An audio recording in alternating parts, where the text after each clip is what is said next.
Digital హైవేగా రూపుదిద్దుకుంటున్న Hyderabad to Bengaluru హైవేలో అటు Microsoft data centre కి, ఇటు పోల్పల్లి సెట్స్, అటు ఇంటర్నేషనల్ ఎయిర్పోర్ట్ కి, ఇటు రీజనల్ రింగ్ రోడ్ కి చేరువలో ఉన్న బాలానగర్ హైటెక్ పార్క్ లో ఇన్వెస్ట్ చేయండి. భవిష్యత్తు బంగారుమయం చేసుకోండి. Contact number 8500155255. గుంటూరు జిల్లా గురజాలలో పోటీ చేసే హక్కు, అర్హత తనకే ఉందని అంటున్నారు ప్రభుత్వ విప్ జంగా కృష్ణమూర్తి. అర్హత ఉంది కాబట్టే టికెట్ కావాలని సీఎం జగన్ కోరుతున్నా అన్నారు.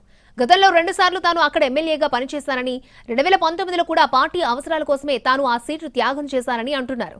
అయినా కూడా సిట్టింగ్ ఎమ్మెల్యే కాసు మహేష్ తనను అనేక అవమానాలకు గురి చేశాడు అంటున్న జంగా కృష్ణమూర్తితో మా ప్రతినిధి కృష్ణ ఫేస్ టు ఫేస్.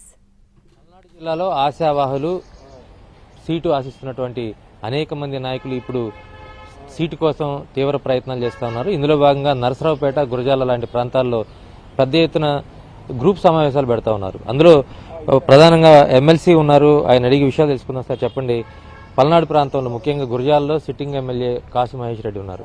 మళ్ళీ మీకు సీటు కావాలని చెప్పని మీరు సమావేశాలు పెడుతున్నారు. అంటే ఏంటి ప్రధాన ఉద్దేశం ఏంటి, ఎందుకు చేస్తున్నారు ఇట్లా? నేను పార్టీకి వ్యతిరేకంగా పెట్టలేదు. ఇప్పుడు నాకు అర్హత ఉంది. అంటే మీరు అడిగింది ఏంటంటే విచిత్రమైనటువంటి ప్రశ్న. ఇప్పుడు నాకు ఎమ్మెల్యేగా చేసే అర్హత ఉంది. అక్కడ 2 times ఎమ్మెల్యే చేశాను, పోతే డిఫీటెడ్ అయ్యాను.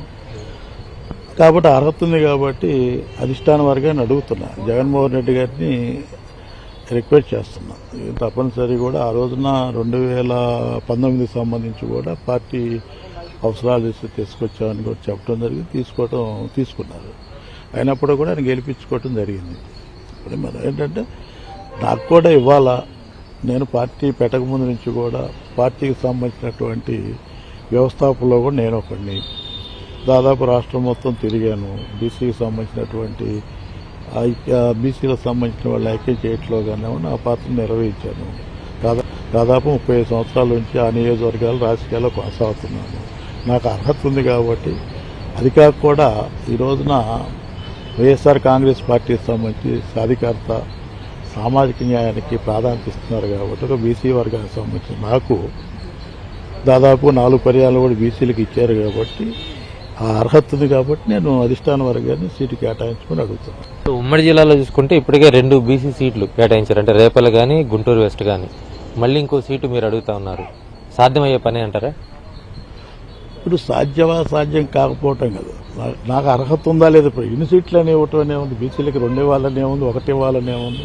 అర్హతను బట్టి ఉంటుంది కాబట్టి సాధ్యాసాధ్యాల విషయం కాదు. తప్పనిసరి కూడా అధిష్టాన వర్గం నాకు తప్పనిసరి కూడా సీటు కేటాయిస్తున్నటువంటి ఆలోచన నాకుంది.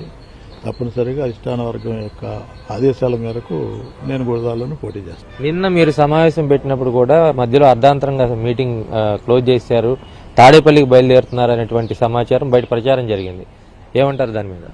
ఖచ్చితంగా సమావేశం అనేది కార్యకర్తలకు సంబంధించి వాళ్ళు ఆత్మీయ సమావేశం దాచిపల్లి మండలాల సంబంధించి ఏర్పాటు చేసుకున్నప్పుడు అధిష్టాన వర్గం నుంచి ఫోన్ వచ్చింది, సమావేశం ఏర్పాటు చేసి. ఎందుకు ఏర్పాటు చేశారు? మరి మీ ఎమ్మెల్యే సంబంధించి మాట్లాడినప్పుడు నన్ను కార్యక్రమాలు ఇన్వాల్వ్ చేయట్లేదు కాబట్టి నేను కూడా పిలవదనేసి చాలా స్పష్టంగా చెప్పడం జరిగింది.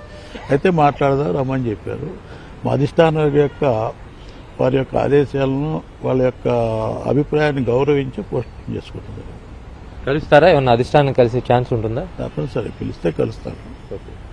సో మొత్తంగా గురజాల నియోజకవర్గంలో తనకు జరుగుతున్న అన్యాయాన్ని అయితే జంగా కృష్ణమూర్తి చాలా స్పష్టంగా చెప్తా ఉన్నారు. తాను ఎమ్మెల్సీగా ఉన్నాను, ప్రభుత్వ విప్గా ఉన్నాను, అయినప్పటికీ కూడా నియోజకవర్గంలో తాను తిరగటానికి కూడా లేకుండా చేస్తున్నారని చెప్తున్నారు.